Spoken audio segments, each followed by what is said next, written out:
Assalamualaikum warahmatullahi wabarakatuh. Selamat pagi semuanya. Yang terhormat teman-teman yang saya sayangi. Pertama-tama, mari kita panjatkan puji syukur atas kehadirat Allah Subhanahu wa taala karena kita masih bisa diberikan berkat dan anugerahnya yang masih kita bisa rasakan sampai detik ini.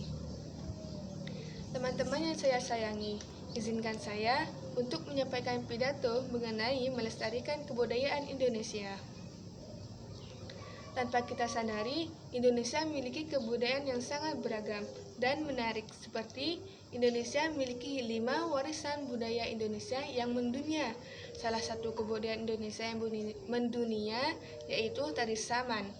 Tari saman diakui oleh Badan Pendidik Sains dan Kebudayaan UNESCO dan secara resmi mengakui tari saman Gayo dari Provinsi Aceh sebagai warisan budaya dunia dalam sidang di Bali. Kemudian, biasanya tarian ini digelar suatu peristiwa penting dalam adat suatu daerah setempat. Itulah salah satu keberagaman Indonesia yang sangat menarik, hingga menjadi perhatian macam negara. Namun, perlu kita ketahui bahwa generasi muda saat ini jiwa nasionalismenya semakin runtuh, seperti melupakan tentang kebudayaan Indonesia, kemudian malas belajar kebudayaan sendiri, dan lebih tertarik untuk belajar budaya asing seperti K-pop, dance, dan lainnya. Padahal, di Indonesia juga mempunyai kebudayaan yang beragam dan tidak kalah menariknya. Hal ini diakibatkan generasi muda yang berpikir bahwa belajar kebudayaan daerah adalah suatu ketinggalan zaman yang tidak gaul. Mengingat bahwa kebudayaan adalah suatu identitas dan ciri khas bangsa Indonesia, serta alat dalam bersatu bangsa.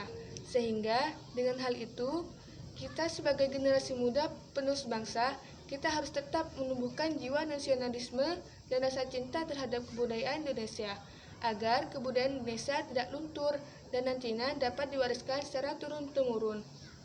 Caranya cukup mudah, dengan memulai dari diri sendiri, dengan mengubah mindset dan memulai untuk mencintai kebudayaan Indonesia.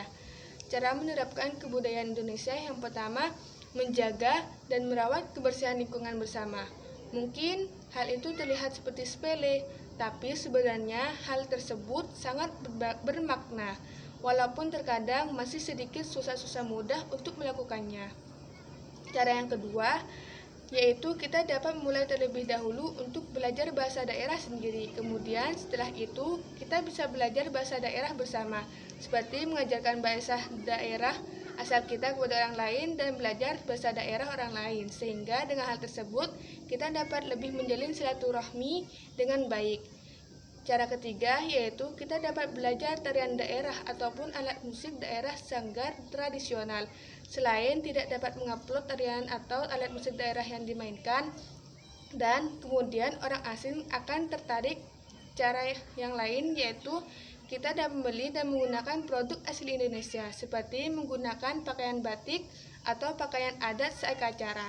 Sehingga dengan hal ini kita sudah menunjukkan rasa bangga dan rasa cinta terhadap budaya Indonesia. Dan masih banyak cara lain yang dapat kita lakukan.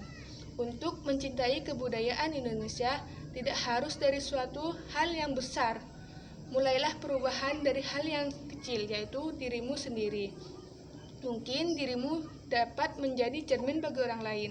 Sekian dari pidato saya harap dengan adanya pidato ini kita semua lebih dapat menumbuhkan rasa cinta kepada kebudayaan Indonesia, serta lebih menumbuhkan jiwa nasionalisme. Semoga hal-hal dari saya sampaikan dapat bermanfaat untuk kedepannya. Mohon maaf bila ada kesalahan kata atau ada kata-kata yang kurang berkenan di hati Anda. Terima kasih. Wassalamualaikum warahmatullahi wabarakatuh.